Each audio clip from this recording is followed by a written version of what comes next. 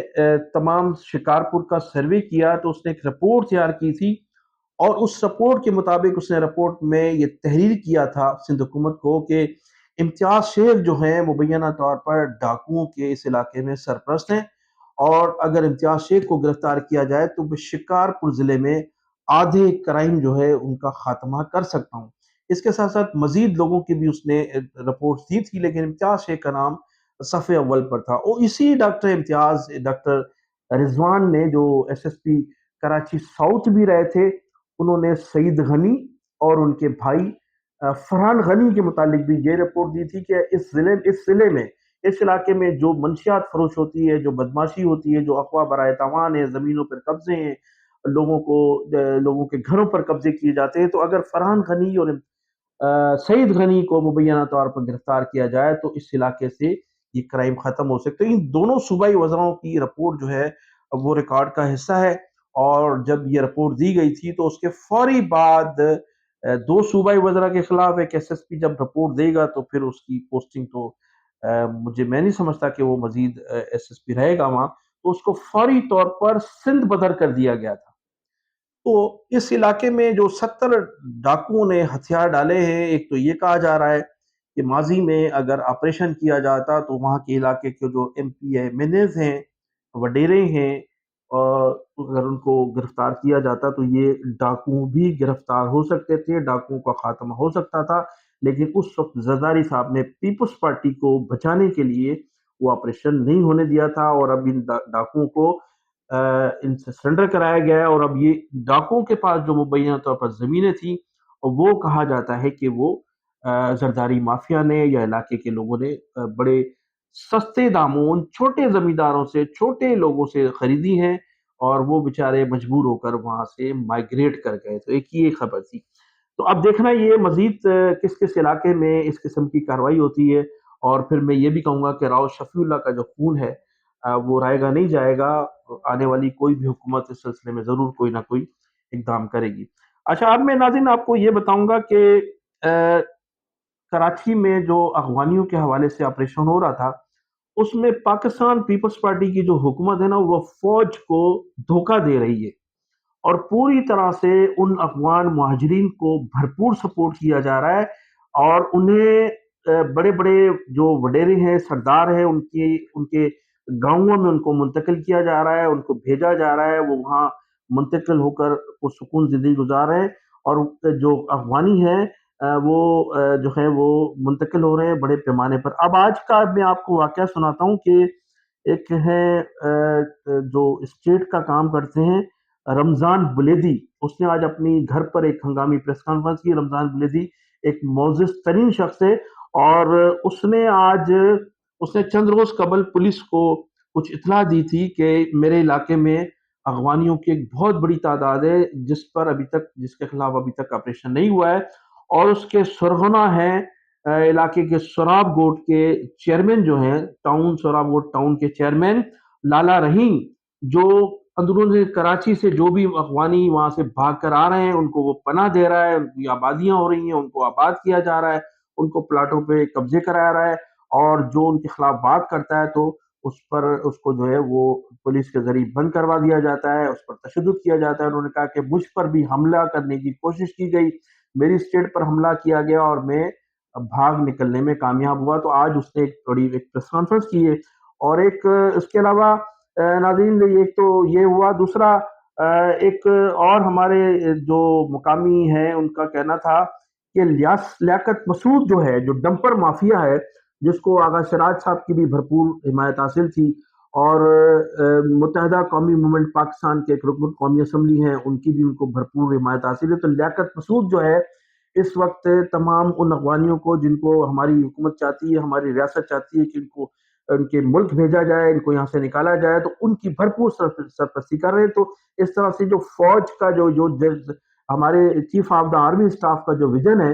کہ ان خارجیوں کو نکالا جائے، تو پیپلز پارٹی جو ہے سب سے بڑی ان خارجیوں کو سپورٹ کر رہی ہے۔ ایک میں نے بتایا تھا کہ اورنگی ٹاؤن سے رکن سندھ اسمبلی بھی ہے، وہ بھی افغانی ہے، اور اس کے جعلی جو کاغذ کے ذریعے ان کو الیکشن لڑوایا گیا اور پھر اس کو ایم پی اے منتخب کروایا گیا۔ تو یہ تمام صورتحال ہے۔ فوج کو بھی جو ہے وہ ڈاج دیا جا رہا ہے۔ فوج جو چاہتی ہے کہ یہ خارجیوں کو یہاں سے نکالا جائے تاکہ یہ جو ہمارے خلاف مذمت ہو رہی ہے یا جو دہشت گردی ہو رہی ہے اس کا خاتمہ ہو سکے، لیکن پیپلز پارٹی کے جو لوگ ہیں وہ بھرپور ان لوگوں کی حمایت کر رہے ہیں، جبکہ یہاں کا جو مقامی سندھی زبان بولنے والا ہے وہ بھی ان تمام لوگوں سے بیزار ہے۔ ان لوگوں کے نوجوانوں کو قتل کیا گیا ہے، کہ ان کی جو ہے ریزرویشن ہے ان لوگوں کے خلاف، لیکن پیپلز پارٹی کی جو حکومت ہے وہ بھرپور افغانیوں کو سپورٹ کر رہی ہے۔ تو ناظرین، میں انہی الفاظ کے ساتھ آپ سے اجازت چاہوں گا۔ آپ میرے چینل کو سبسکرائب بھی کیجیے گا، کمنٹ سیکشن میں اپنی قیمتی رائے کا اظہار ضرور کیجیے گا۔